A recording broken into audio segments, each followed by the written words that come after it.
नुपा मचा फादुना rape तौरुबी US नुपी अमा मिरोन ख्रे मसागी चही तरागा मरी खक्ता ngairiba नुपा मचा अमा फारगा रेप चथरमबगे मरालदा US पुलिस न फागत खरबी लैवाक अदुगी नुपी अमा महाकना रेप चथरुबा नुपा मचा अदुगे अंगांग अमा नुपी दुगे पेबुक नुंगदा मिरोलंबा थेंगनख्रे हाइरे US नुपी असिना लैवाक अदुगे अर्कनसास लमदमदा ngasiदगी चही अमगी ममांगदा मसागी चही तरागा मरी खक्ता ngairiba नुपा मचा अदुबु रेप चथबिखिबनी हाइरे एजेंसी की पाउ मतुंग इन्ना नुपी अदुना मारा लैजद्रबा नुपा मचा विक्टिम अदुदा सेक्सुअल एब्यूज चथगिबा चही अमगी मतुंगदा नुपी अदु मिरोले हाइबसे विटनेस अमना पुलिस ता फोंदोखिबनी हाइरे ब्रिटनी ग्रे कौबी नुपी अदुना नौरिबा नुपा मचा अदुदा सेक्सुअल एब्यूज चथगी हाइबसे मियोय अमना स्टेट अदुगी चाइल्ड एब्यूज हॉटलाइन दा कंप्लेन तौरकपदगे मियामना खंगनरखिबनी हाइरे हौखिबा सेप्टेम्बर थादा नुपी अदुना नुपा मचा अदुदा रेप चथगी हाइबसे पुलिस ता कनागुंबा उहोबा मिसक अदुना पाउ पिरकपदगे खंगनरखिबने अतोपा विटनेस अमना पुलिस ता फोंदोरखिबा मतुंग इन्ना ब्रिटनी ग्रेन नुपा मचा अदु हौखिबा चही अमरोमगी ममांगदगे हंजिन हंजिन रेप चथबिखि हाइरे महाक डॉलर लिसिंग मंगागे सिक्योरिटी बॉन्ड साइन तहोलब मतुंगदा हौखिबा सगोल सेल नुमित्ता जेल दगी थादोखिबने चही असिगे अप्रैल कुलहुमदोइदा महाक कोर्ट अदुदा अमुक हन्ना एपियर तौगदबनी हाइरे US अमदी अतै नोंसुप लैबाक सिंगदसु असिगुंबा मखलगे रेप की थौदोकसिंग तोइना थोई हाइरे मियाम गी मतेंग याउदना वार अगेंस्ट ड्रग माई पाकलोय चीफ मिनिस्टर लैंगाक असिना लमदम असिदा मयाई काबा चिंजाक मरु फंगना मुथतुना मसा मऊ फबा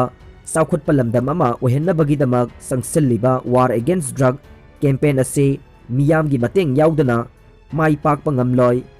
मियामना कैंपेन असिदा मतेंग पांगबियु हाइना चीफ मिनिस्टर एन बिरेन हाइख्रे इम्फाल की कंगला वेस्टर्न गेट ममांगदगे वार अगेंस्ट ड्रग के मास रैली अमा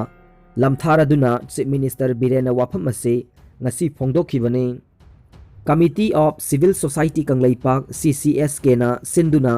पांगथोखिबा रैली अदुदा सरुक याखिबा तोंगान तोंगान बो ऑर्गेनाइजेशन गे मिहुट सिंहबु अपेनबा फोंदोकलदुना चीफ मिनिस्टर बिरेन मखाताना हाई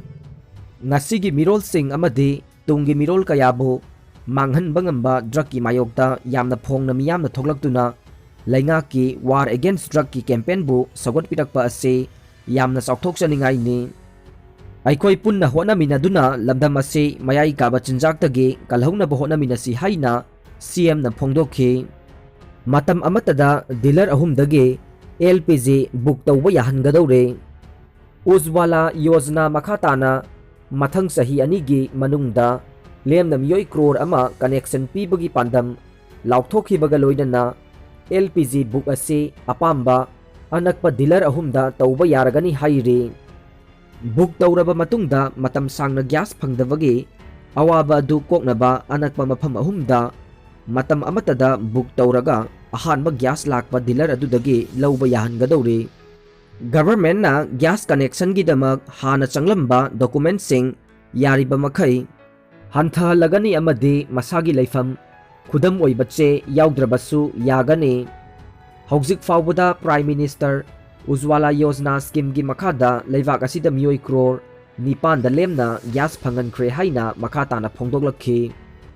फार्म लो एमेन तौरगे मिनिस्टर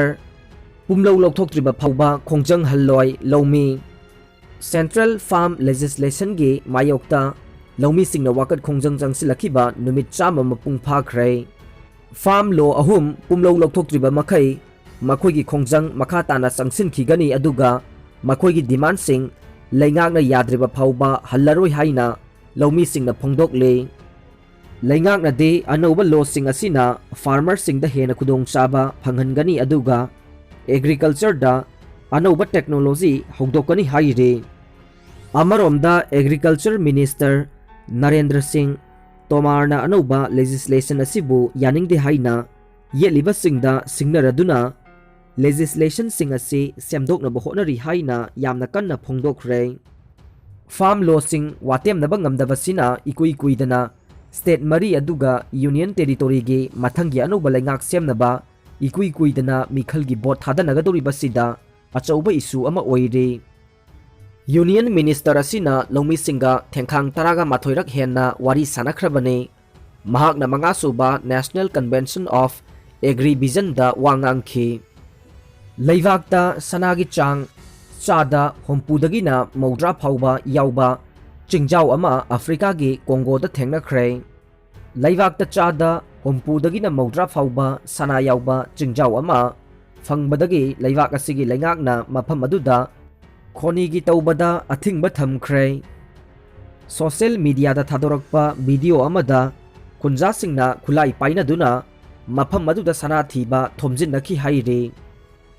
साउथ कोंगो की किबू प्रोविंस दा लैबा लुहिनी हाइबा मफम दा लैबा चिंजाउ असे हौजिक democratic republic of the Congo की अचौबा लनगी पुकई अमा ओइख्रे एलिताना पाइरकपा फ्लाइट अमा पैसेंजर अमगी मरम ओइरगा बुल्गारिया दा इमरजेंसी लैंडिंग तौख्रे फ्रांस के पेरिस तगी दिल्ली तमना पाइरकपा एयर फ्रांस के फ्लाइट अमा हौखिबा इराई नुमिता बुल्गारिया के सोफिया एयरपोर्ट दा नुंगथिल पुंग मंगादा इमरजेंसी लैंडिंग तौख्रे थौदोक अदु इंडियन सिटीजन ओइबा पैसेंजर अमना फ्लाइट पाइखलकलबा मतुंगदा अतोपा पैसेंजर सिंगा खनबा होरकपदगे थोखिबनी हाइरे महाकना फ्लाइट अटेंडेंट अमा फुबुदा नतना कोकपिट की थोंगसु थिनखि हाइना इवाइलो एंजेलो कौबा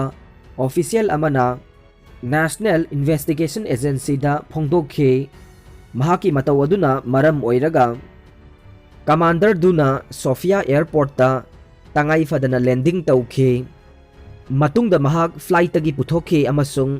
फ्लाइट अदुबु खुदोंग थिहनबगी मिंगदा सही तरा फादोकपीख्रे हाइरे पोपी पांबी थावदा यूरिया अमदे थुम का हेना सिजिनबना लैपाक लैहाव साथीना सोगहल्ले देबबर्ता मणिपुरदा आइना यादबा मओंगदा पाकसन्ना थारिबा पोपी पांबीगे मरुसिंग असे अफगानिस्तान लेवाक्तगे पुसिलकपने चिंगी लमदा पोपी पांबी थावदा यामना थुना मपुंग मरै फाहन्नबगीदमक्ता यूरिया हार अमदे चानबा थुम का हेना सिजिनबना मरमना